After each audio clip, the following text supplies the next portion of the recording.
I was in the 5th grade when this happened, so I must have been about 10 years old. My brother is 3 years older than me, so he was in the 8th grade, around 13 years old.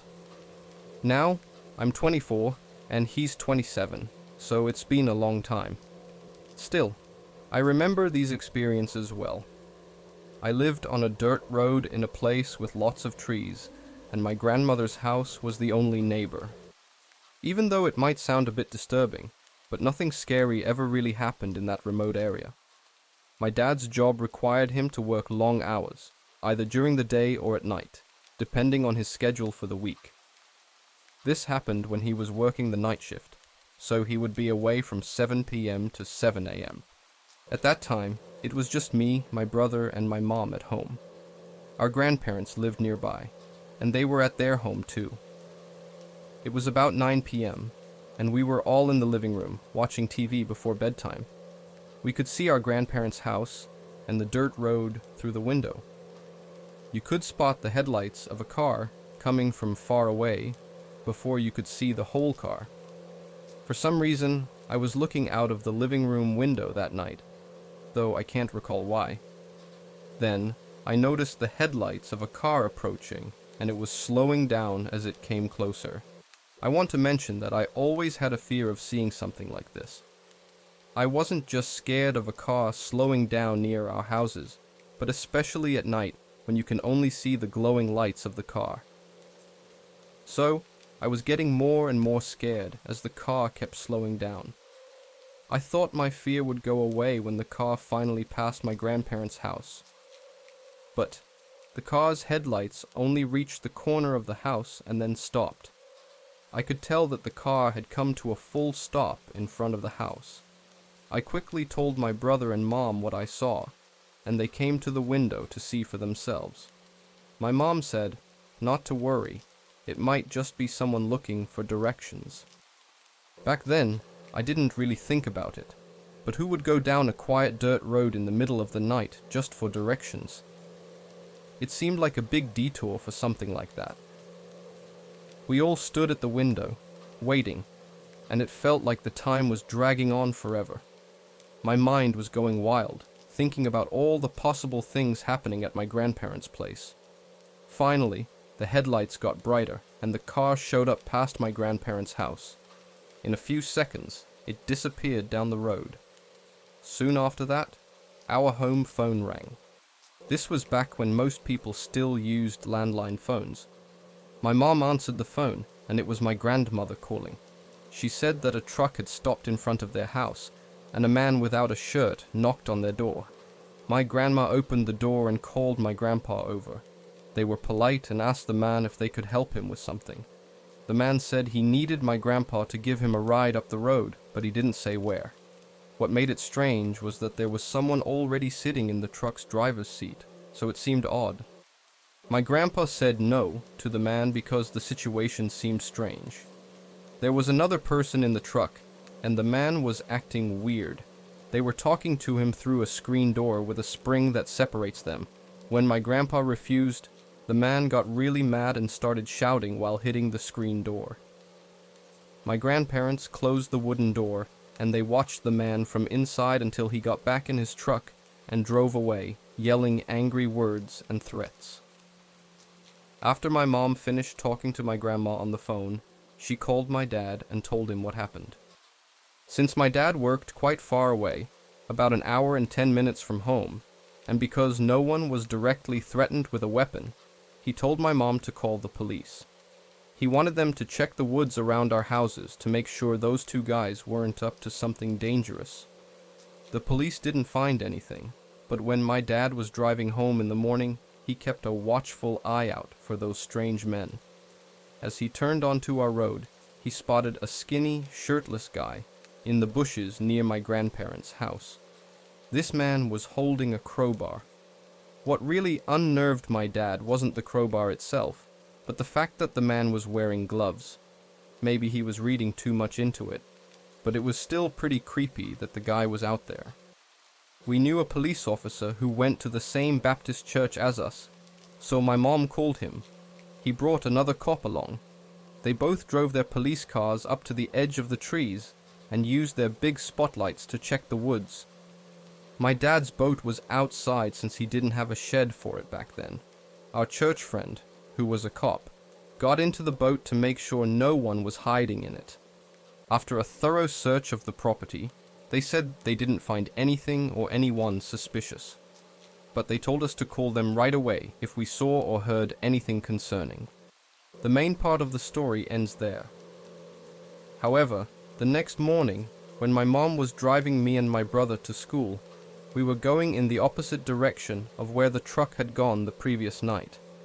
We hadn't gone very far, maybe a mile down the road, when we saw something really unsettling on the side of the road. There was a black hat, a shirt, pants, shoes, and even socks. The socks were supposed to be white, but they had red stains on them. It really creeped me out, and I asked my mom what it was. She got nervous and drove quickly, saying it was probably just clay that someone had picked up on their shoes and socks. But when we came back home from school later that day, the clothes were gone. After those two incidents, our family didn't hear or see anything related to the shirtless man and his friend. But later, we found out more about these creepy guys from the news. It turns out that they had stopped an older man on the road one day and asked for a ride.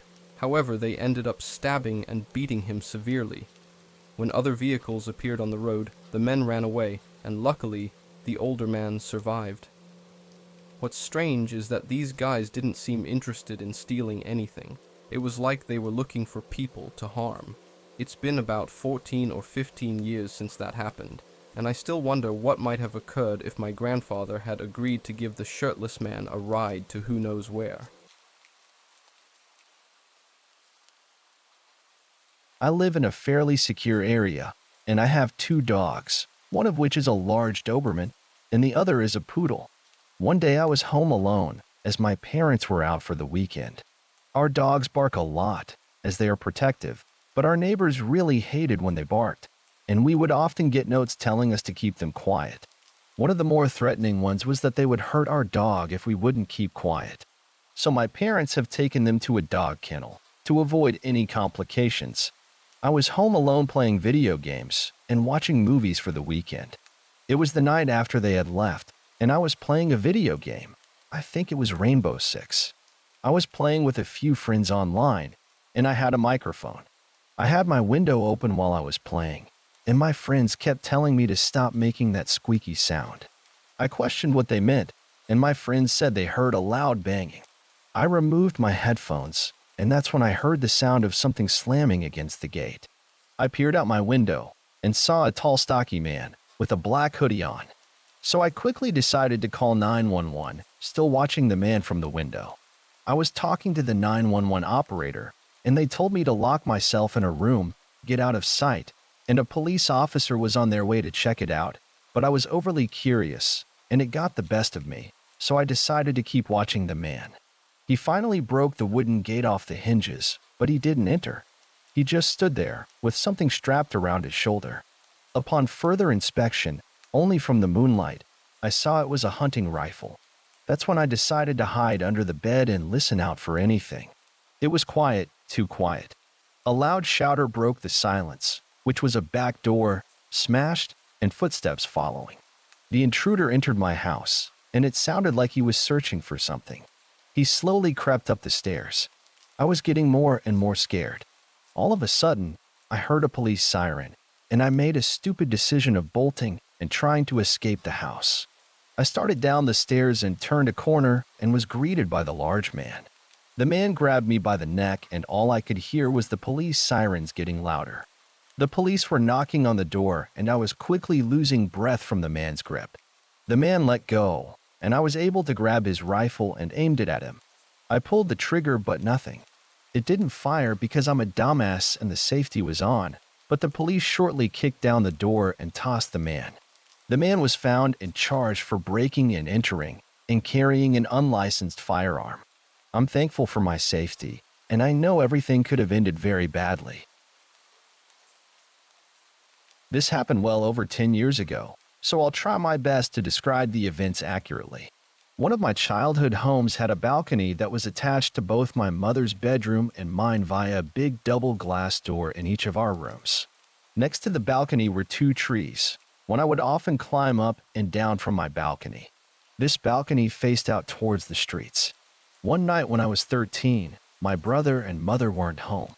I was reading in bed with a very dim reading light. I heard what sounded like something moving in one of the trees outside, but it didn't worry me because possum and bats are common in our area.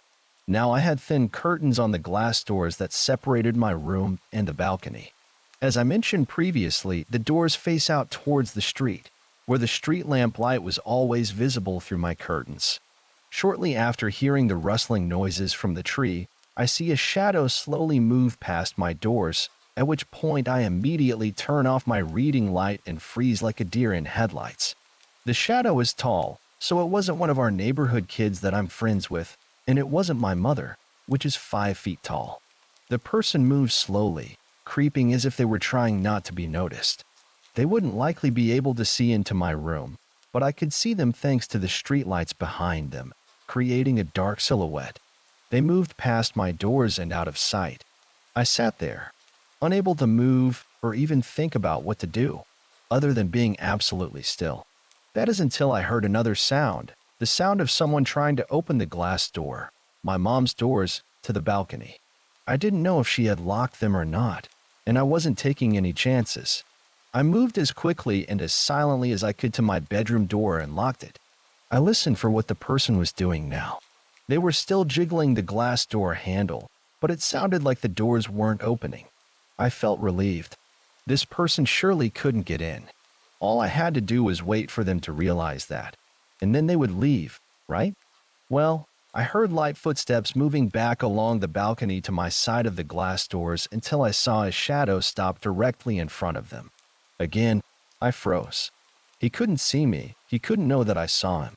I saw the shadow of a hand reach up to the door handle, and my heart stopped. Had I actually locked these doors myself today? I was out there earlier. What if I forgot? The seconds leading up to him grabbing the handle felt like an eternity, but thankfully, when this person tried to open the door, it did not open. It was locked. I sighed such a sigh of relief. I was worried that he had heard it. After this, he began pacing the length of the balcony. I didn't have a mobile phone, as my mom thought I was too young to have one yet, and the landline was on the other end of our house, but I was too scared to take my eyes off this person, even to call for help. I was slightly crying, tears falling down my cheeks, as I internally prayed that they would just leave. Then I heard him stop moving. He then said, I could just break the glass, you know. Before I could even process this, I saw a car headlights turn around the corner of my street, then stop at a property gate. My mom was home. The person moved out of sight, and I heard a loud thump as they jumped off of it.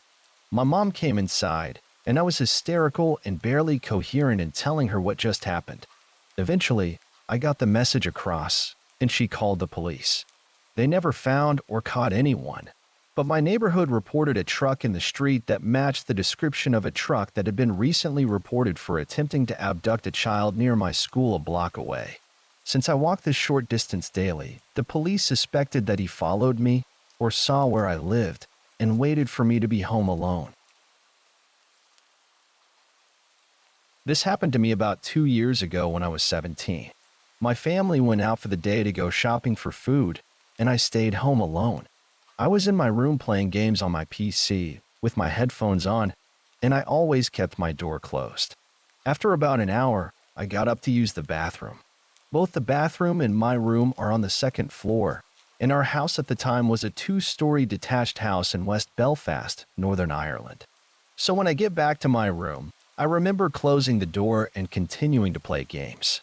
About 30 minutes later, I go to check my phone, but realize I left it in the bathroom. I get up to go and get it, and notice my door is slightly ajar now. Please understand that my house isn't drafty, and I know the door is good and does not open due to wind or whatever it was.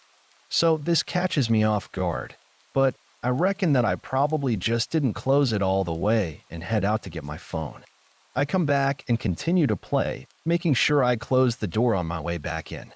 Sometime later, I heard my family come back home. I hear them bringing the first load of shopping into the kitchen and go out to the car to get more.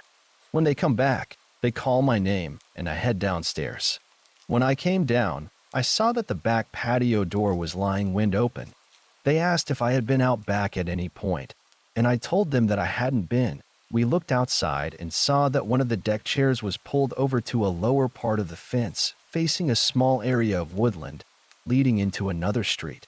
Obviously not where it should be. This shocked me. My mind raced with an idea of what the hell was going on. This is my own personal theory. Somebody had managed to get in, most likely through the back door, and they went to check out to see if the coast was clear. They went upstairs, opened my room, and saw me. They must have decided to wait downstairs for some reason, perhaps thinking that I would leave or that they could ambush me, but had gotten afraid when they heard my family returning. Using the fact they had left the kitchen to go bring in more shopping to slip out as fast as they could, and had used the chair to get over the fence. Even with this idea, I don't understand why they would risk coming in, given that it was in the middle of the day. Plus, if they had seen I had headphones on, why not just come up behind me? The worst thing about it is that I have no concrete proof of what happened that day. I have no idea why someone came in, how they got in, who they were, or anything. But one thing is certain, someone did come into my house that day. There's more to this story though. A week or so later, at around 2 a.m., I'm in my room playing games. While playing, I ended up drifting off to sleep. Then, all of a sudden, I am awoken by my mom, coming in and shaking me, asking me if I was outside. I told her no, that I'd been here all night and was asleep. She explained to me that while she was laying in bed, she heard the back door slam, and as her room was just above the kitchen and back door, she felt the shake of the slam. My stepdad was working the night shift at the time, so it was only me, my mom and sister in the house. I go downstairs to check, to see if everything's okay. The door is wide open. Our back garden was in pitch black darkness, so not knowing if anyone was out there, I closed and locked the door and looked around the garden from the inside with a torch. I don't see anyone outside and decide to stay downstairs for a few hours, keeping a lookout. The next day, we changed the lot. The strange thing is about both these instances. Nothing was stolen, none of our things were missing, and it seemed that nothing had really been moved or any drawers looked through. I have absolutely no explanation for this, and to this day it baffles me. We have discussed getting the police involved, but we feel that because there was no serious evidence of a crime taking place, and that we would be moving out in a matter of weeks, we thought there wouldn't really be anything they could do to help. So we just changed the locks and made absolutely sure to keep everything on lockdown until we left. I was 12, and my older sister and I were home alone for the weekend. I was waiting for my friend to pick me up and getting restless. There was a knock on the door. Thinking it was her, I ran to the door to answer it without checking through the peephole first. A man was standing there with a clipboard and said he needed to check our gas meter.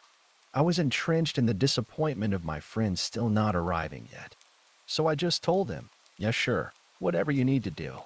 I didn't notice at the time, but he wasn't dressed as a city official. He had on a green and purple shirt with stripes, like the host of Blue's Clues.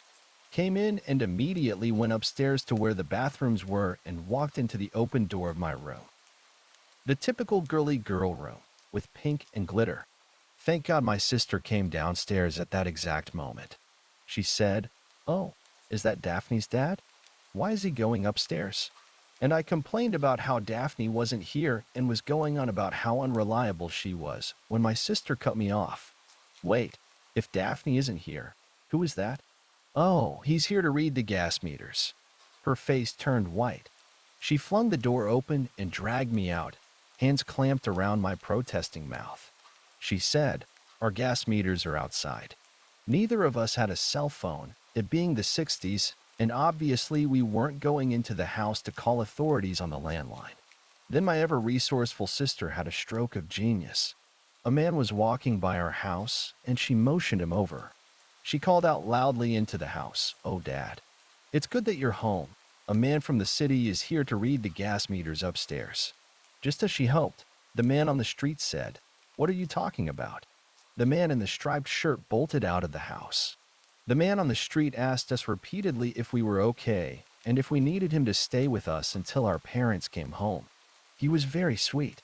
We were so startled that we barely thanked him before slamming and locking the doors and windows. As irate as my sister was that I let someone in the house, she begged me not to call the authorities because our parents left her in charge and she was worried that she would get in trouble. I didn't want her to catch any heat from my carelessness, allowing some guy in. So I was on the same page. 3 weeks later, a girl in our community went missing. Same MO. She was home alone, and the authorities found the door open and no signs of forced entry.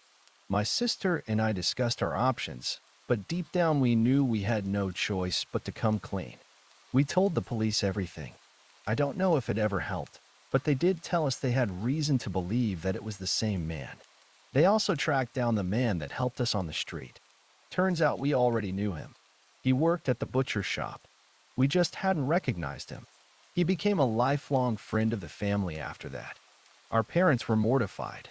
They weren't angry with us, just glad we were okay.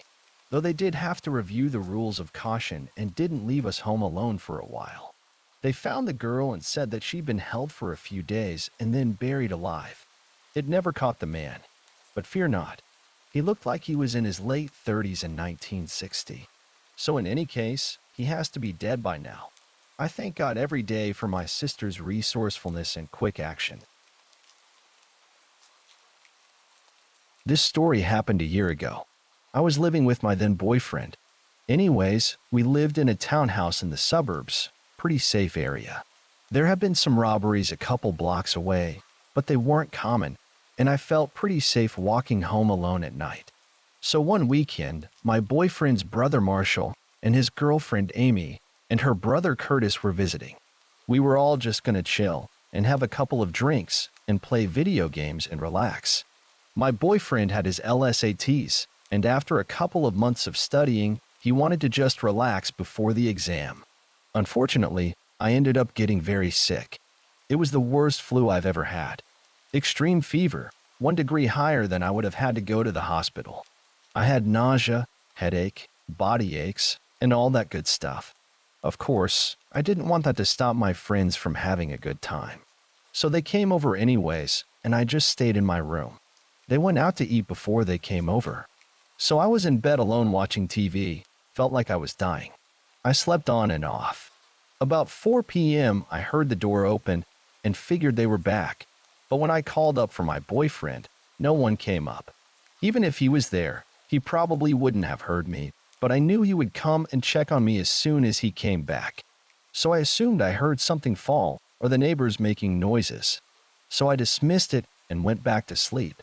I was in a deep sleep and groggily opened my eyes and thought I saw a figure move across my room. I was so heavily medicated and so sick I didn't fully understand what had happened and what that meant. Like I saw a figure, but it didn't connect in my brain that I might have seen someone since it was pretty dark in my room. I think part of me thought it was just the TV. Finally, around 7 p.m., everyone comes back. They were loud. Amy, my boyfriend's brother's girlfriend, was tipsy. She's very fun when she's drunk, so there's a lot of laughter. My boyfriend comes in to check on me. He brought me some soup. He sat and talked about his day as I ate. I asked him to look in the basket under the bed to get a new bottle of aspirin. We had a full-size bed, and I had a basket under the bed where I kept extra pill bottles, shaving cream, and stuff like that. I didn't know right away, but thank God he looked under the bed. He put his head up and handed me the aspirin, but his facial expression had changed, like he had lost color in his face. I didn't think much of it and said, "Thank you, come on, I'm gonna take you to the bathroom." He never stutters like that, but I remember picking up on it. I told him, "No, I didn't really have to pee, and I didn't feel like getting up." He said, "No, let's go. I don't want to have to climb up the stairs just because you need to pee in 10 minutes. I remember feeling hurt by his words, but I knew he was right since I just had soup and half a bottle of water. He walked me downstairs, and I couldn't understand why he didn't just use the upstairs bathroom. I think I was so sick I felt too exhausted to question. He sat me down on the couch. What's going on? I practically whispered this. He took out his phone and his hand was shaking. I asked him what was wrong, and I'll never forget how my heart sank and I felt like I couldn't breathe when he whispered, "There's someone under the bed." Amy laughed, so I laughed, thinking it was a prank, but it felt serious. My boyfriend's brother suggested we get out of the house, so we did. As we were leaving, we heard a thud upstairs. We quickly left and drove away, then called the police. The police came and searched the house and didn't find anyone. He must have known. We suspected he was there and left. My boyfriend couldn't give a description. He only saw sneakers, but it was so dark he couldn't really see anything. The scariest thing still leaves me on edge that the police found a knife under the bed. It was a small steak knife, but very dull and rusty. There weren't any killings in the area, so my friends assumed he just wanted a place to sleep. I'm not really sure how he got into our place, but I have some theories. I'm really proud of how my boyfriend handled everything. He's a calm and collected person, but I always assumed he wouldn't be that way in a crisis. I just hope I never see this person again, ever.